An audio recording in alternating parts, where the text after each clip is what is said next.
में पुरातात्विक स्रोतों पर चर्चा किए थे, तो उसमें हम लोग पहुंचे थे कि पश्चिम और उत्तर भारत में जो है उत्खननों से नगरों का पता चला है। तो वह नगरों का जो पता चला है, जिनकी स्थापना, उन नगरों की स्थापना जो पता चला पश्चिम उत्तर भारत में, वो 2500 बीसी की है। और नेक्स्ट है उत्खननों से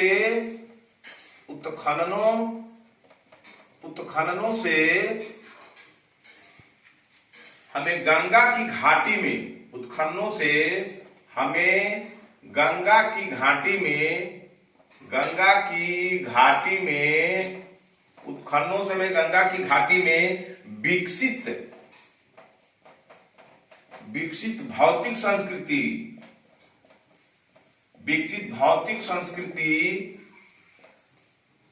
भौतिक संस्कृति के विषय में भी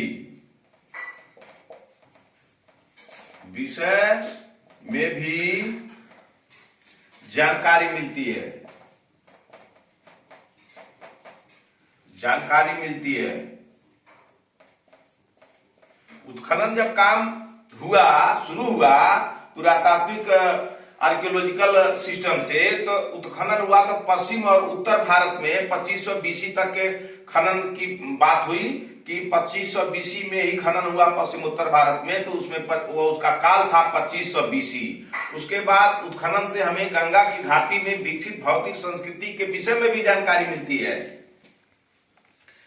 उस समय के लोग किस समय के लोग 2500 बीसी, उस समय के लोग किस तरह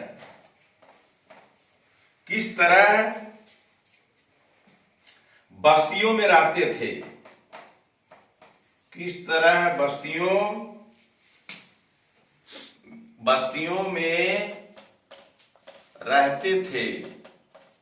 बस्तियों में रहते थे, उनकी सामाजिक संरचना कैसी थी, उनकी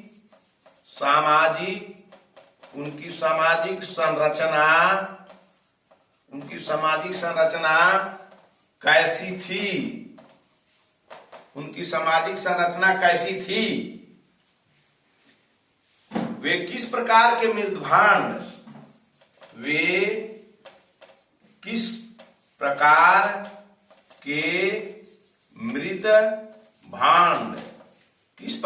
मृदभांड का उपयोग करते थे।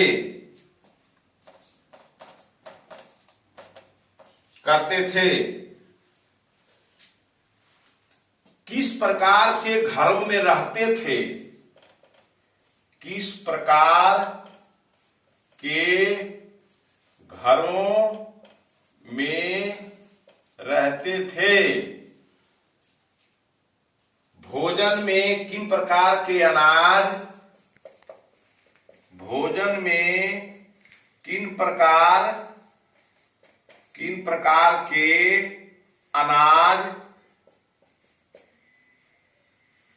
अनाज का उपभोग करते थे, और किस प्रकार के औजार तथा हथियारों का प्रयोग करते थे, और किस प्रकार के औजार और हथियार का प्रयोग करते थे। जब टीलों की खुदाई हुई, तो टीलों की खुदाई 2500 बीसी के आसपास जाती है, उसका काल था। जब उत्खनन हुआ, तो उत्खनन से हमें गंगा जो घाटी है, गंगा घाटी में विकसित भौतिक संस्कृति, जो गंगा के अगल बगल, गंगा का जो जहां तक पानी का बहाव होता था, उसके दोनों साइड में वही उसका घाटी हुआ। तो उत्खनन से हमें गंगा घाटी में विकसित भौतिक संस्कृति के विषय में जानकारी मिलती है। और उस समय के लोग किस तरह के बस्तियों में रहते थे, किस समय के लोग 2500 बीसी के समय के लोग किस तरह के बस्तियों में रहते थे, उनकी सामाजिक संरचना कैसी थी, मतलब उनका समाज में रहन सहन कैसा था, और किस प्रकार के मृदभांड का उपयोग करते थे, भोजन जो करते थे उनके भोजन में कौन कौन सा अनाज शामिल था, और किस प्रकार के औजार का प्रयोग करते थे, और हथियार की भी जरूरत थी, कैसा हथियार था। इस तरह से पुरातात्विक स्रोत हमको बताता है। तो इसको तो हम जब आगे पढ़ेंगे हम लोग तो बताएंगे। तो अभी तो हम लोग केवल जो है एक स्रोत पढ़ रहे हैं कि इतिहास जानने के स्रोत। तो सबसे पहले हम लोग पुरातात्विक स्रोत में यही हम लोग जाने हैं कि इसका जो है जब टीलों से खुदाई हुई तो हम एक टीले की खुदाई का काल BC 2500 के लगभग जाता है, और वो लोग नगरी थे, और जो लोग जब टीलों की खुदाई हुई तो उसे पता चला कि वो लोग नगरी थे, और नगरों में रहने वालों लोगों के साथ साथ गंगा घाटी के क्षेत्र में जो विकास हुआ उसकी भी पूरी चर्चा इस खुदाई से हुई। अब हम आगे चलते हैं कि इसी के आधार पर हम इतिहास जानते हैं। किसके आधार पर? पुरातात्विक स्रोत के आधार पर। तो दक्षिण भारत के लोग दक्षिण भारत के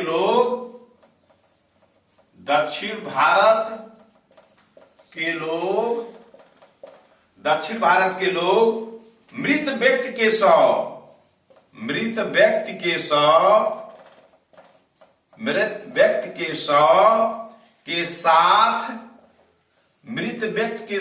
के साथ औजार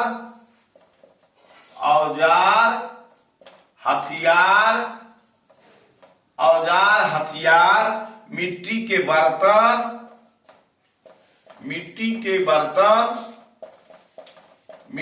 बर्तन आदि वस्तुएं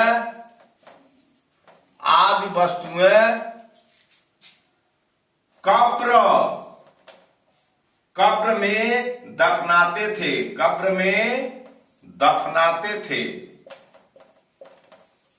में दफनाते थे तथा इसके ऊपर किसके ऊपर? कब्र जो होता था, दफनाया जाता था, तो लाश के ऊपर एक घेरे में बड़े बड़े पत्थर,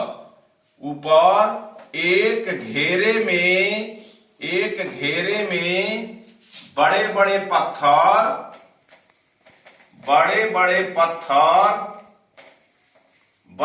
पत्थर खड़े कर दिए जाते थे।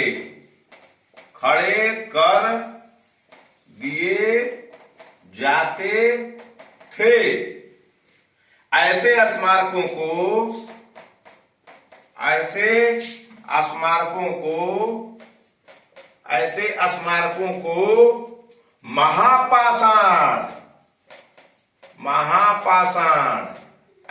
स्मारकों को महापाषाण मेगालिथ कहते हैं।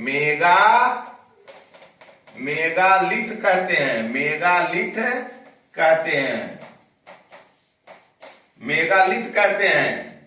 तो जब खुदाई हुई 2500 BC के तरफ, तो दक्षिण भारत में भी खुदाई हुई, केवल पश्चिमोत्तर भारत में ही नहीं हुई, गंगा घाटी के जो है एरिया में भी हुई और दक्षिण भारत में भी हुई। तो दक्षिण भारत में जो खुदाई हुई तो जब लोग मरते थे, उन टीलों को जब खोदा गया तो लोग मरते थे, तो शव के साथ औजार, हथियार, मिट्टी के बर्तन आदि वस्तुएं कब्र में दफनाते थे। था इसके ऊपर एक घेरे में बड़े बड़े पत्थर खड़े कर दिए जाते थे। ऐसे स्मारक हुए। ऐसे स्मारकों को महापाषाण मेगालिथ कहते हैं। जैसे यहाँ लाश है और ये कब्र है, ये लाश है और ये कब्र है, जमीन में खोदी गई। यहाँ बड़े बड़े पत्थर हो गए, पत्थर हो गए और इस पर भी पत्थर धरा गया, रखा गया। तो इस तरह के युग को मेगालिथ युग कहते हैं। अगर मेगालिथ पर एक चित्र बना दे आईएएस में तो आप इसे पहचान लीजिएगा कि मेगालिथ युग किसे कहते हैं। तो इसी को लिख देगा और कहेगा उसकी व्याख्या करेगा, कहेगा मेगालिथ का की विशेषता बताइए। तो मेगालिथ का मतलब यह हुआ कि जब पुरातात्विक स्रोत के माध्यम से इतिहास को जब जानते हैं तो हम आते हैं कि दक्षिण भारत में 2500 बीसी के काल तक दक्षिण भारत में भी खुदाई हुई, पश्चिमोत्तर भारत में भी खुदाई हुई, गंगा की घाटी में भी खुदाई हुई। तो गंगा घाटी में भी लोगों के जो बर्तन, खाने के सामान और उनके रहने की संस्कृतियां वो सब पता चला, विकसित थे। और जो है दक्षिण भारत में खुदाई हुई तो यह पता चला कि जब लोग मरते थे तो शवों को जमीन में गाड़ दिया जाता था, और गाड़ने के बाद वह बड़े बड़े पत्थरों से चारों तरफ इधर इधर इधर इधर करके ऊपर से पत्थर दिया जाता था। उसी को मेगालिथ कहते हैं, उसी को मेगालिथ कहते हैं। तो आप कभी भी आईएएस की परीक्षा या किसी भी परीक्षा में या समाज के विषय में जानकारी करने के विषय में आप इसको जाने रहिएगा तो आपको पूरा जो है शंका आपके दिमाग से हट जाएगा, भ्रम हट जाएगा। क्योंकि एक लिखित एक जो है साक्ष्य है, एक प्रमाण है, एक पुरातात्विक प्रमाण है। पूरा माने पुराना, और तत्व माने एलिमेंट। चाहे किसी भी चीज का एलिमेंट हो वह जो है पुराना है, उसी पुराना एलिमेंट को के माध्यम से इतिहास को जाना जाता है, इसीलिए उसको पुरातात्विक स्रोत कहते हैं। ये पुरातात्विक स्रोत के विषय में हम लोग जानकारी कर रहे हैं। अभी इतिहास को जानने के लिए बहुत बढ़िया उपाय है, बहुत बढ़िया सहारा है। इसी पुरातात्विक स्रोत से हम इतिहास को जानेंगे। तो आपको हम मेगालिथ बता दिए कि मेगालिथ क्या है। तो मेगालिथ जो उसे कहते हैं जो बड़े बड़े पत्थरों से का प्रयोग होता था, उसे मेगा माने बड़ा, मेगालिथ हो गया। अब आइए एक बिंदु और हम आपको बताते हैं इतिहास जाने पुरातात्विक स्रोत में। अब आइए radio carbon dating, radio carbon dating, radio carbon dating.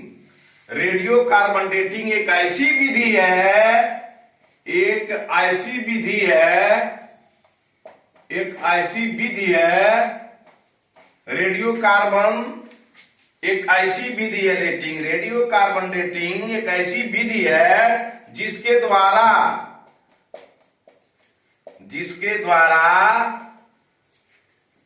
पता लगाया जाता है कि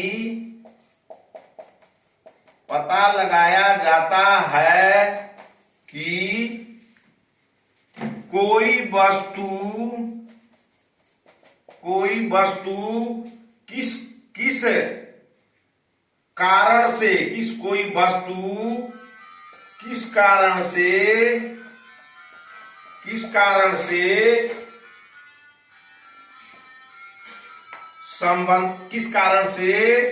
संबंधित है,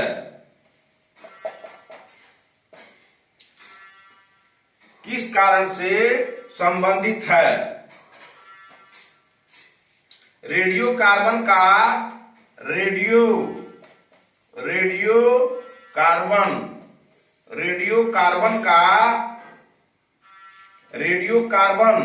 या कार्बन 14 या C14, इसको अब जान जाइएगा। बराबर पूछता है, ये बराबर पूछता है कहीं कहीं घुमा के कि रेडियो कार्बन विधि क्या है, इसके विषय में 5 लाइन लिखिए। या रेडियो कार्बन का ऑब्जेक्टिव बना देगा तो कार्बन C14 को कार्बन 14 कहा जाता है या रेडियो कार्बन कहा जाता है। तो रेडियो कार्बन, रेडियो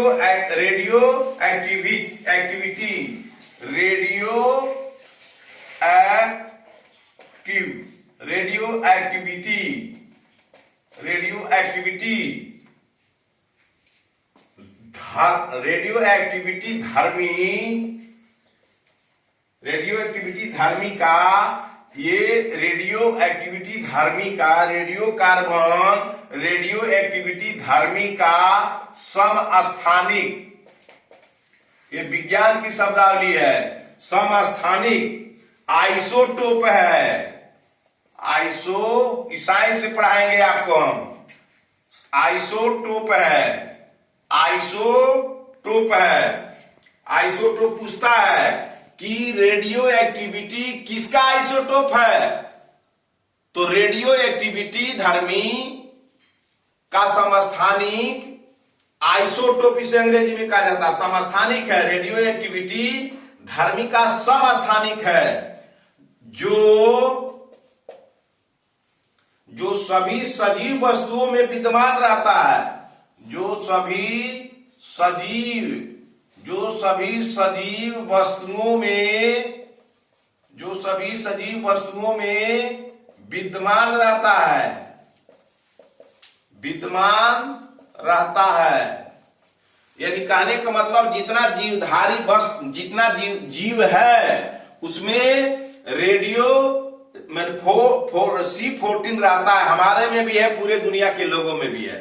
तो ये जो है आपको C14 के विषय में बता दिए कि C14 एक ऐसी विधि है जिसके माध्यम से यह पता लगाया जाता है कि कौन सा जो है रेडियो 14C पता लगाता है कि कौन सा ये जीव कितना वर्ष पुराना है, इसे पता चल जाता है। तो इसीलिए इतिहास में इसका स्थान है और बार बार पूछा जाता है। अगर आप कलेक्टर बन जाइएगा और कहीं मुर्दा उखाड़ना हो तो उस मुर्दा का पता लगाना हो कि एक रिपोर्ट करनी है जो है सिविल सर्जन को, तो कलेक्टर आप बन करके आदेश जारी कर सकते हैं कि जो है ये सिविल सर्जन को आदेश दिया जाता है कि C14 के माध्यम से पता करवा के रिपोर्ट अधोस्ताक्षरी को दें, क्योंकि यह लाश कितनी पुरानी है। तो यही C14 के माध्यम से ये लाश का पता चल जाता है कि ये लाश कितने वर्ष पहले गड़ी थी। तो इसका कितना बढ़िया जो है हम साक्ष्य ले लेंगे और आप कलेक्टर के होते हुए, SP होते हुए आप जान जाइएगा कि लाश कितना पुराना है। 1 बरस, 2 बरस, 6 बरस, 10 बरस, 15 बरस, 20 बरस, 50 बरस, 1 लाख, 10 मतलब जितना से आप समझें इसे पता चल जाएगा।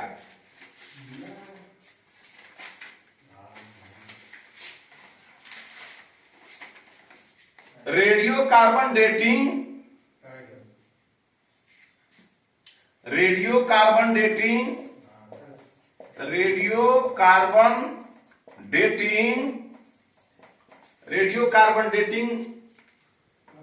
से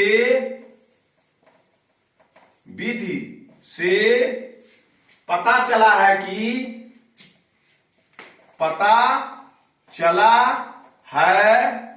रेडियो कार्बन डेटिंग विधि से पता चला है कि राजस्थान और कश्मीर में कृषि का प्रचलन, पता चला है कि राजस्थान एवं कश्मीर में कृषि का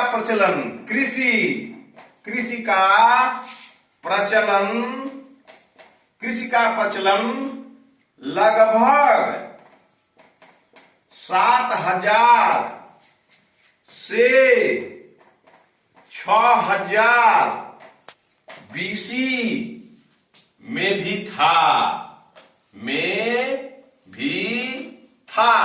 तो ये गवाह ये हो गया आपका साक्ष्य।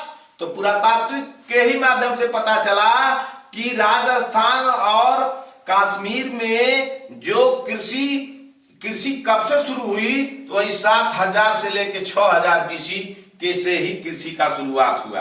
यानी 7000 से लेके 600 BC के बीच में कृषि का शुरुआत हुआ। तो कृषि जो अनाज है वो जीव है, उसमें भी सारे तत्व हैं जो मानव में पाए जाते हैं। तो वही वो रेडियो कार्बन डेटिंग विधि से पता चला। तो IAS में पूछ देगा कि जो है कश्मीर में और राजस्थान में जो है खूब इबारती पूछेगा। रेडियो डेटिंग विधि से कृषि का पता चला है जिसका काल जो है 3000 BC, 4000 BC, 5000 BC और 7000 BC। ठीक है। तो आप जब पढ़े रहिएगा तो याद है कि 7000 BC से 6000, तो आप ढाएंगे 7000 पर मार दीजिएगा और कहेगा 3 ठो कौन इसमें गलत है, तो ये सब गलत है, ये गलत है, ठीक है। इसका सब्स्टिट्यूट ABCD में खंडित कर देगा। तो इसलिए रेडियो कार्बन डेटिंग विधि ऐसी विधि है जिससे किसी भी सजीव में को पता लगाया जाता है नाप करके कि जो है मापन करके कि कितने समय का है। अब आइए हम चलते हैं कि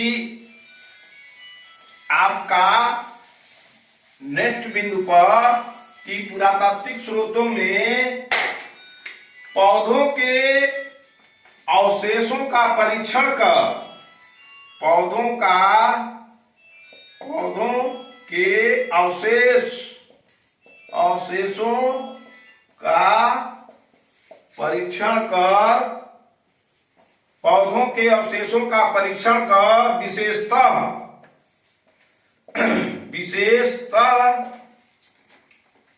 पोलन परीक्षण कर विशेषतः परागों अंग्रेजी में से कहते हैं पोलन इसको परागों के विश्लेषण द्वारा परागों के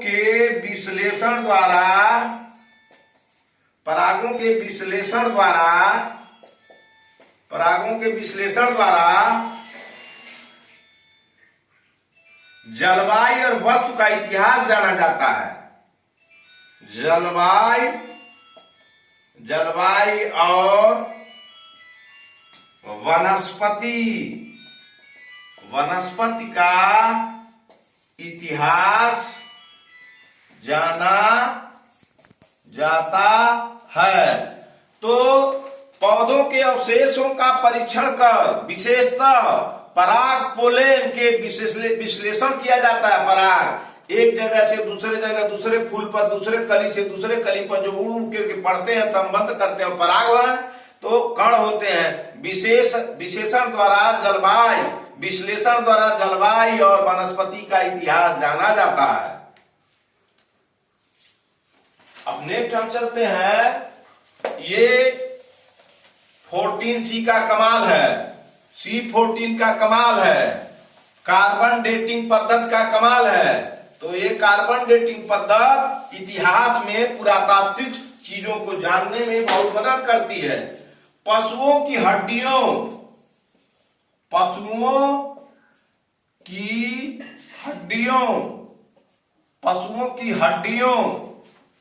का परीक्षण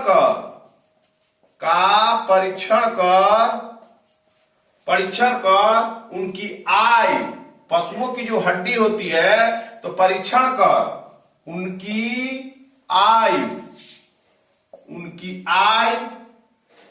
जानी जाती है तथा उनके पालतू होने और अनेक प्रकार के कार्य में तथा उनके पालतू होने तथा अनेक प्रकार के कार्य में लगाए जाने का पता चलता